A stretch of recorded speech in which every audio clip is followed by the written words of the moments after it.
अस्सलाम वालेकुम students and welcome back. आज का हमारा टॉपिक है valence bond theory.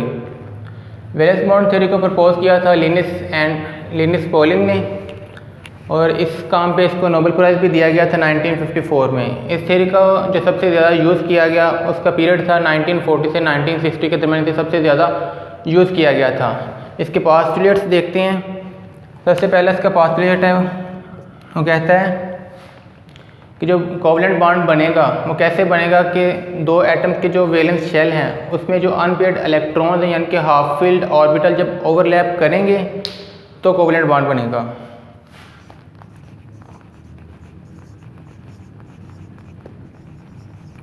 Overlapping of valence shell orbitals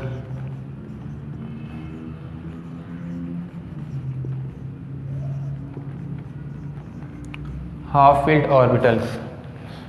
दूसरा पोस्टुलेट इसका है, कहता है कि जो बॉन्डिंग में हिस्सा लेंगे यानी कि जो इलेक्ट्रॉन्स ओवरलैपिंग करेंगे उनकी स्पिन ऑपोजिट होनी चाहिए।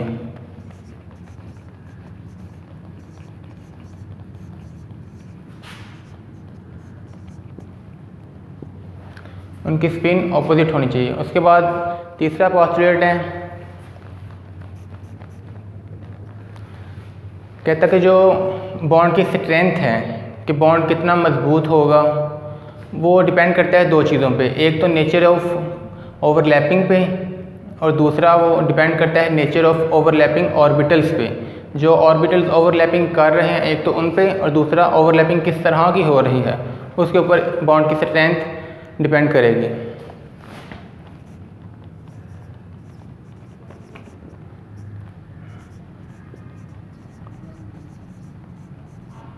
बॉन्ड की स्ट्रेंथ दो चीज़ों पर डिपेंड करती है, एक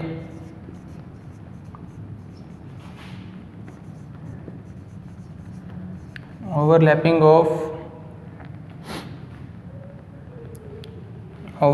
पे और दूसरा nature of overlapping orbitals.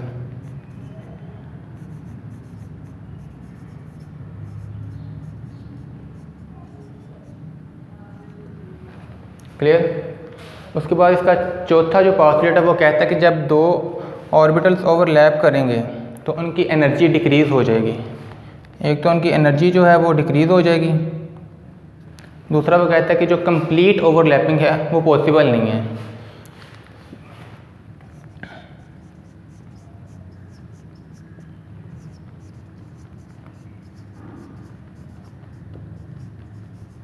Complete overlapping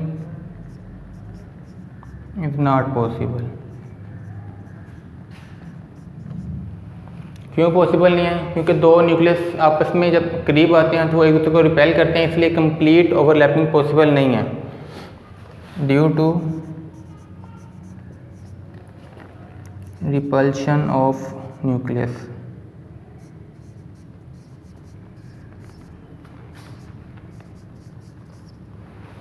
clear.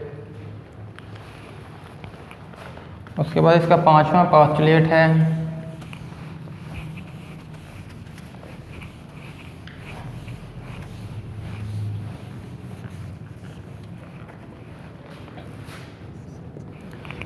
इसका पोस्टुलेट है वो कहता है कि जो बॉन्ड की डायरेक्शन है वो हम कैसे फाइंड आउट करेंगे। हम देखेंगे कि ओवरलैपिंग किस डायरेक्शन में हुई है, हेड टू हेड ओवरलैपिंग हुई है या पैरेलल ओवरलैपिंग हुई है, ये हम आगे डिस्कस करते हैं।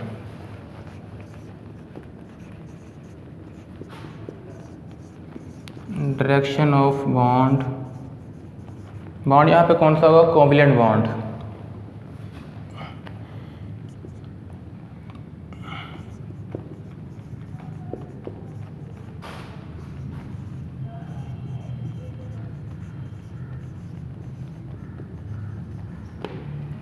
जो बॉन्ड की डायरेक्शन है वो डिपेंड करेगी डायरेक्शन ऑफ ओवरलैपिंग के ऊपर।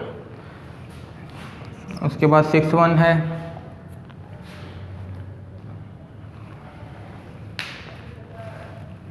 उसके बाद ये कहता है कि जो कोवलेंट बॉन्ड की स्ट्रेंथ मतलब कि जो कितने कोवलेंट बॉन्ड एक एटम बना सकता है, कि एक एटम कितने बॉन्ड कोवलेंट बॉन्ड बना सकता है, वो डिपेंड करता है कि उसके वैलेंस शेल में कितने हाफ फिल्ड ऑर्बिटल्स प्रेजेंट हैं। Number of covalent bond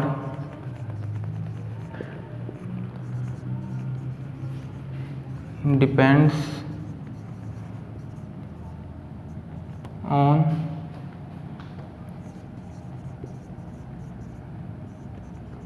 valence shell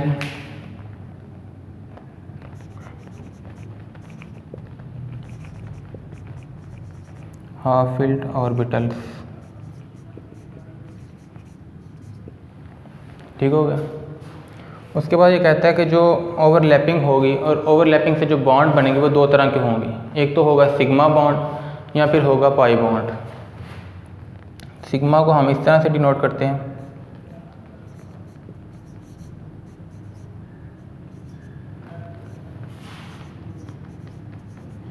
sigma bond, और दूसरा होता है हमारे पास पाई बॉन्ड।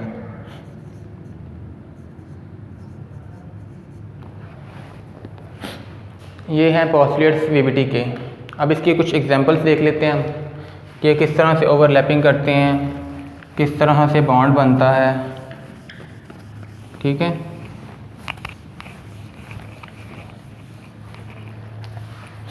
हमने कहा कि ओवरलैपिंग होती है हेड टू हेड और पैरेलल ओवरलैपिंग। दो किस्म की ओवरलैपिंग होती है। ओवरलैपिंग का कॉन्सेप्ट मैं आपको दिए चलता हूँ, जो कि अक्सर और बेशतर लोगों को पता ही नहीं होता कि ओवरलैपिंग बेसिकली कहते किसे हैं। ओवरलैपिंग का मतलब हमें ये समझाया जाता है कि दो ऑर्बिटल्स मिलते हैं, ओवरलैप होता है तो बॉन्ड बन जाता है। भाई ओवरलैपिंग होती क्या है वो तो बताओ हमें। ओवरलैपिंग क्या होती है कि ये जो ऑर्बिटल्स ओवरलैप करते हैं किस तरह से ओवरलैप करते हैं, बेसिकली फिनोमेना होता क्या है। हमें पता है इलेक्ट्रॉन्स जो कि न्यूक्लियस के गिर्द घूम रहे होते हैं, उनकी जो एक तो उनकी अपनी स्पिन होती है, एक तो वो अपने गिर्द घूम रहे होते हैं, दूसरा उनकी वेव मोशन होती है, और एक वो न्यूक्लियस के गिर्द भी घूम रहे होते हैं। फ़र्ज़ करें ये हमारे पास न्यूक्लियस है, ये इलेक्ट्रॉन उसमें घूम रहा है। एक तो इलेक्ट्रॉन अपने गिर्द भी ऐसे ऐसे घूमेगा, कोई ना कोई इसकी स्पिन होगी, या क्लॉकवाइज या एंटी क्लॉकवाइज। दूसरा उसकी वेव मोशन होगी कि एक वेव की तरह वो ट्रेवल करता है। एक तो वो अपने गिर्द घूमता है, दूसरा उसकी वेव मोशन होती है, तीसरा वो न्यूक्लियस के गिर्द भी घूमता है। क्लियर? हमने कहा जी एक तो इलेक्ट्रॉन की स्पिन होती है अपनी, दूसरा उसकी वेव मोशन होती है। ठीक हो गया। अब देखते हैं जी ये ओवरलैपिंग कहते किसे हैं।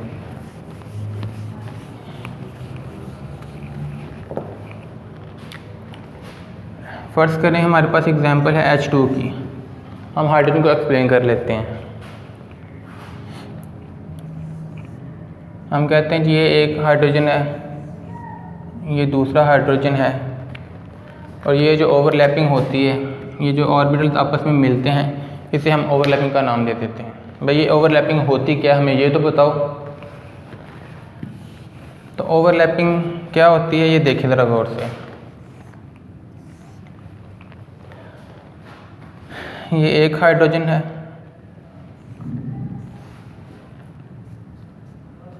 और ये दूसरा हाइड्रोजन है। ठीक हो गया। अब जो मोशन होती है इलेक्ट्रॉन की, वो वेव मोशन होती है, जैसा कि हम जानते हैं।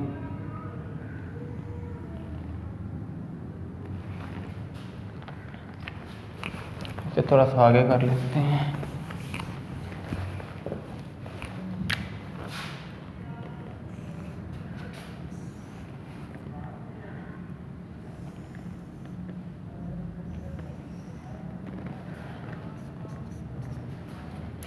ये एक हाइड्रोजन हो गया, ये दूसरा हाइड्रोजन हो गया।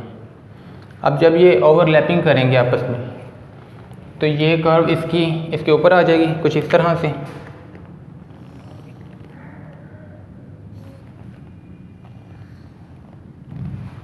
तो इसका जो रिजल्टेंट फैक्टर होगा क्या होगा कि ये दोनों वेव एक दूसरे को कैंसिल आउट कर देंगी, तो हमारे पास बॉन्ड नहीं बनेगी। जैसा कि हमने आगे MOT में एक्सप्लेन किया है कि एक बॉन्डिंग होते हैं और एक एंटी बॉन्डिंग ऑर्बिटल्स होते हैं। तो एंटी बॉन्डिंग में ये केस होता है, इसका जो रिजल्टेंट फैक्टर होगा ये होगा कि एक वेव ये बन जाएगी, ये दोनों वेव एक दूसरे को कैंसिल आउट कर देंगे, तो ये यहाँ पे सीधी लाइन, और ये जो है ये फिर ऐसी। तो यहाँ हमारे पास बॉन्डिंग नहीं होती, बॉन्डिंग ऐसे नहीं होती। बॉन्डिंग कैसे होगी?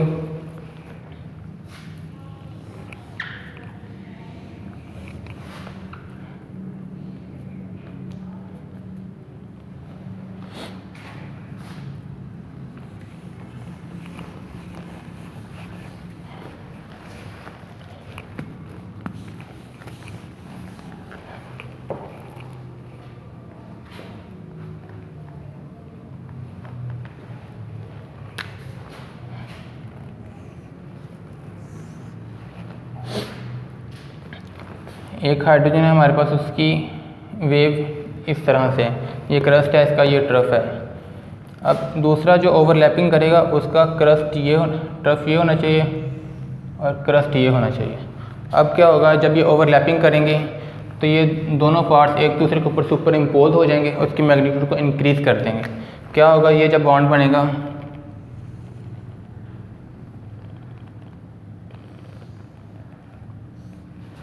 कुछ इस तरह से, इसका रिजल्टेंट क्या होगा कि ये जो इसकी ये जो लूप है ये थोड़ी सी इंक्रीज हो जाएगी, इनके डबल हो जाएगी, ये है। तो ये इस तरह से ओवरलैपिंग होती है कि दोनों ऑर्बिटल्स की जो वेव है वो एक दूसरे के साथ मिल जाती है, सुपर इम्पोज हो जाती है, तो इसे हम कहते हैं ओवरलैपिंग। क्लियर हो गया? उम्मीद करता हूँ कि आपको ओवरलैपिंग का कॉन्सेप्ट जो है, जो कि बेशतर औकात बच्चों को नहीं दिया जाता और कुछ को पता भी नहीं होता, वो आपका क्लियर हो गया। क्लियर? अब हम एग्जांपल देख लेते हैं कि जो ऑर्बिटल्स हैं वो किस तरह से ओवरलैपिंग करते हैं। दो किस्म की ओवरलैपिंग होती है, एक होती है हेड टू हेड ओवरलैपिंग,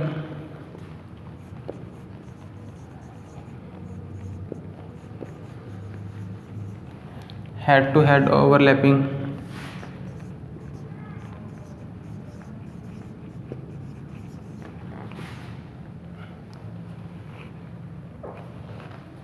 दूसरी होती है पैरेलल ओवरलैपिंग या साइड वाइज ओवरलैपिंग।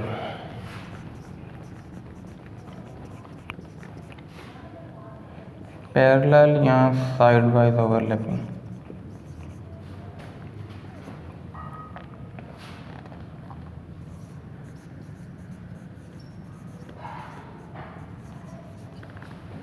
ठीक हो गया?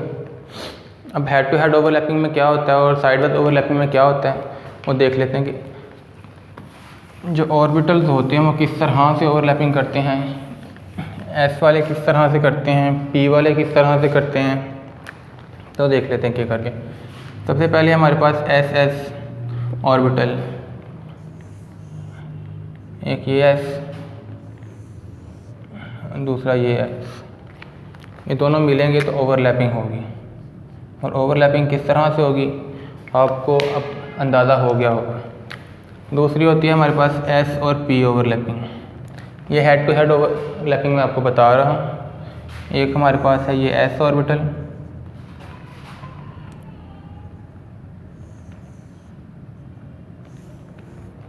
दूसरा हमारे पास P ऑर्बिटल, तो यहाँ पे हमारे पास ओवरलैपिंग हुई। तीसरी है P और P ओवरलैपिंग, इनके P ऑर्बिटल में ओवरलैपिंग होगी।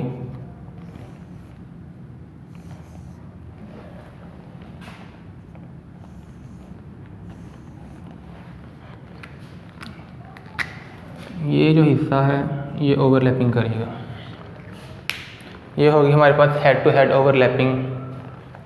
इससे हमारे पास जो बॉन्ड बनता है वो है सिग्मा बॉन्ड। क्लियर हो गया? अब हम देख लेते हैं साइड वाइज ओवरलैपिंग, जिसे हम पैरेलल ओवरलैपिंग भी कहते हैं। वो किन ऑर्बिटल में होती है? वो S ऑर्बिटल में तो होगी नहीं, P में होती है। अभी हम डी और एफ को एक्सप्लेन नहीं करेंगे, वो मैं नेक्स्ट वीडियो में एक्सप्लेन कर दूंगा। P P side wise overlapping, इसमें क्या होता है, एक ऑर्बिटल ये होता है और दूसरा ऑर्बिटल ये साइड वाइज ओवरलैपिंग करते हैं। ये जो मार्जिन है इनकी, ये ओवरलैपिंग में हिस्सा लेते हैं और इससे जो बॉन्ड बनता है वो होता है पाई बॉन्ड।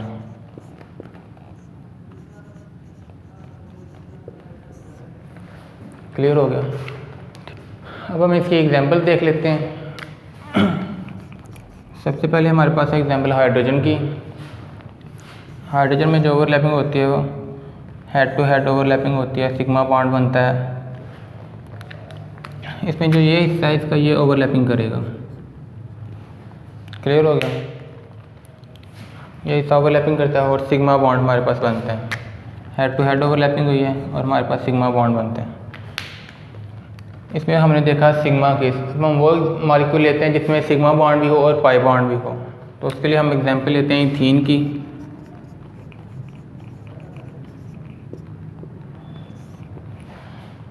इथीन की एग्जांपल ले लेते हैं।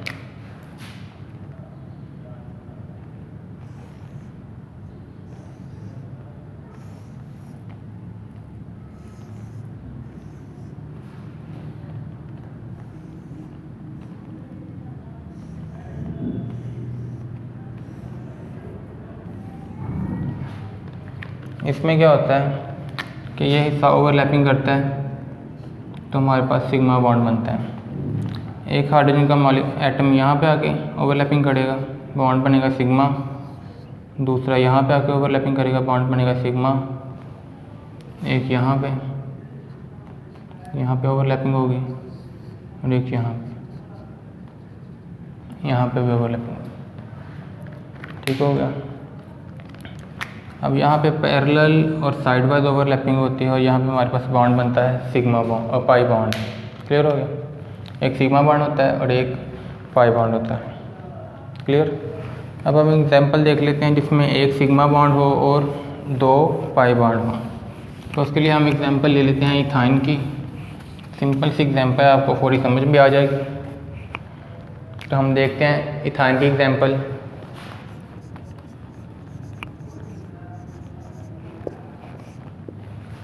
इथाइन में क्या होता है, एक ये एक्स एक्सिस पे ओवरलैपिंग होती है, एक वाई एक्सिस पे, इसी तरह इधर भी एक एक्स एक्सिस पे, एक वाई एक्सिस पे। ये दोनों एक प्लेन पे होते हैं, एक एक्स एक्सिस एक वाई एक्सिस। और तीसरा जो होता है 2p z, या तो वो प्लेन के अंदर की तरफ होगा या प्लेन के बाहर की तरफ होगा।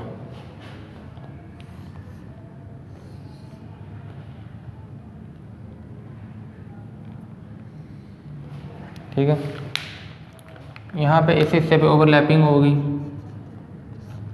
तो बॉन्ड बनेगा sigma. Head to head overlapping हुई है तो बॉन्ड सिग्मा बनेगा।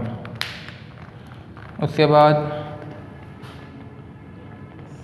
यहाँ पे ओवरलैपिंग होगी, पाई बॉन्ड बनेगा। यहाँ पे ओवरलैपिंग होगी तब भी पाई बॉन्ड ही बनेगा। तो एक सिग्मा बॉन्ड और दो पाई बॉन्ड बन जाएंगे हमारे पास। क्लियर हो गया।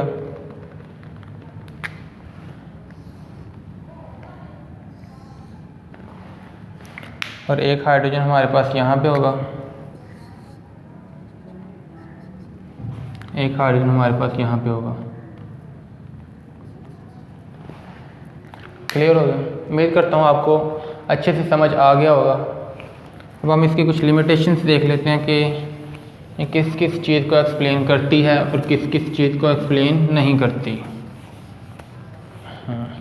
इसकी कुछ लिमिटेशंस हैं वो देख लेते हैं, उसके बाद अपना टॉपिक वाइंड अप करते हैं।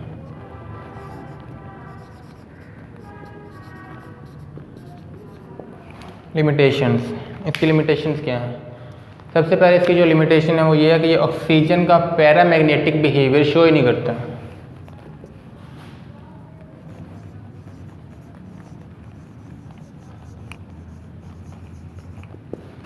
Paramagnetic behaviour of oxygen molecule. दूसरा इसका जो लिमिटेशन है वो ये है कि ये मॉलिक्यूल की ज्योमेट्री और शेप को एक्सप्लेन नहीं करती।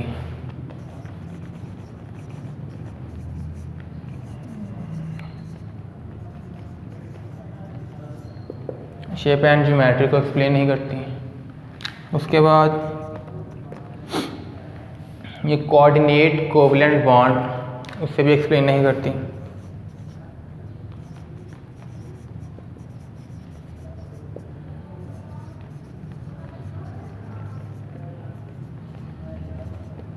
कोऑर्डिनेट कोवलेंट बॉन्ड को ये एक्सप्लेन नहीं करती।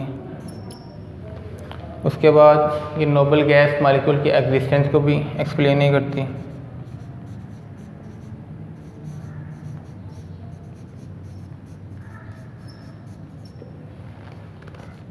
उसके बाद इसका पांचवा और आखिरी पोस्टुलेट है कि ये जो इलेक्ट्रॉन डेफिशिएंट मॉलिक्यूल हैं उनकी बॉन्डिंग को भी एक्सप्लेन नहीं करती।